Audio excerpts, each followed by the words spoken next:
अयोध्या सरयू के तट पर बसी एक पावन धर्म नगरी, भगवान श्री रामचंद्र की नगरी।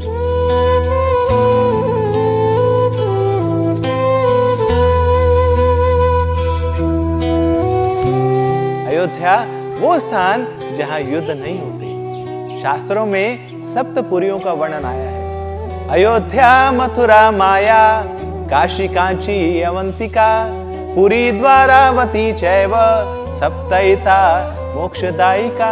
तो ये 7 पुरियां हैं जो मोक्ष प्रदान कर सकती हैं। अयोध्या, मथुरा, हरिद्वार, काशी, कांची और द्वारका, जिसमें से अयोध्या सर्वोच्च मानी गई है, सबसे प्राचीन मानी गई है।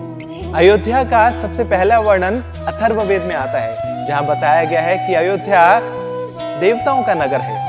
अष्टचक्र नव द्वारा देवानामपुर अयोध्या। 7 स्कंद पुराण में वर्णन आता है कि ये अयोध्या नगरी भगवान विष्णु के चक्र के ऊपर विराजमान है। कितनी प्राचीन है अयोध्या, क्या इतिहास है इसका। ऐसा वर्णन आता है कि प्राचीन काल में वैवस्वत मनु ने अयोध्या का निर्माण किया। कौन है वैवस्वत मनु? ब्रह्मा जी के पुत्र मरीचि, मरीचि के पुत्र कश्यप, कश्यप के पुत्र सूर्य के देवता विवस्वान और विवस्वान के पुत्र वैवस्वत मनु। तो इन्होंने यहाँ पर अपनी राजधानी को स्थापित किया।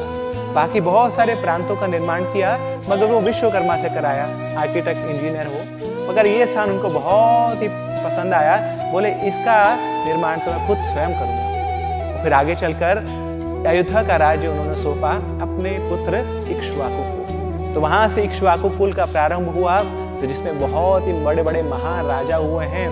महाराज सगर, अंशुमन, दिलीप, भगीरथ, अज और आगे चलकर दशरथ महाराज। इसी इक्ष्वाकु कुल में, इसी वंश में, इसी स्थान पर 62 पीढ़ियों बाद परात्पर परम पुरुषोत्तम मर्यादा पुरुषोत्तम भगवान श्री रामचंद्र जी अवतरित होते हैं। तो अयोध्या पहले तो बहुत महिमा मंडित थी, मगर भगवान रामचंद्र जी के आने के बाद इस पर 4 चांद लग गए। तो यहीं पर भगवान का जन्म हुआ, उनकी बाल्य लीलाएं, उनकी किशोर लीलाएं, यहीं से वनवास के लिए प्रस्थान किया और वापिस आने पर 11,000 सालों तक भगवान ने अयोध्या पर शासन किया। दशरथ महाराज ने अपनी पुण्यशीलता और सुकृति के बल पर अयोध्या की स्थापना एक बहुत ही विशाल और एक सुंदर नगरी के रूप में करी थी।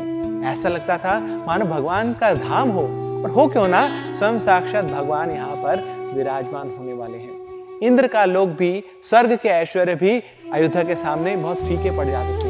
बहुत ही विशाल नगरी थी। बताया जाता है 12/3 योजना, दैट मीन्स 144/36 किलोमीटर लॉन्ग। और क्या सुंदरता है भगवान श्री रामचंद्र की अयोध्या की। शास्त्रों में उल्लेख है कि भगवान श्री रामचंद्र की अयोध्या में जितने वृक्ष हैं, वो नित्य प्रतिदिन पूरे साल भर सुंदर फलों और फूलों को प्रदान करते हैं। अयोध्या के जितने पशु हैं आपस में हमेशा स्नेह में रहते हैं। अयोध्या के जितने पक्षी हैं बहुत सुंदर सुंदर गीतों का गान करते रहते हैं। अयोध्या के ब्राह्मण नित्य प्रतिदिन वैदिक मंत्रों का उच्चारण करते हैं। अयोध्या के वैश्य सर्व संपदाओं से संपन्न है। अयोध्या के जो क्षत्रिय हैं बहुत ही विनम्र हैं और हमेशा ब्राह्मणों के आदेशों का पालन करते हैं। अयोध्या में अगर कोई कमजोर भी है तो अपने आप को बहुत सुरक्षित महसूस करता है, क्योंकि पूरा राज्य उसके साथ है, पूरा शासन उसके साथ है, पूरी प्रजा उसके साथ है। अयोध्या में कोई भूखा नहीं है, अयोध्या में कोई बीमार नहीं है।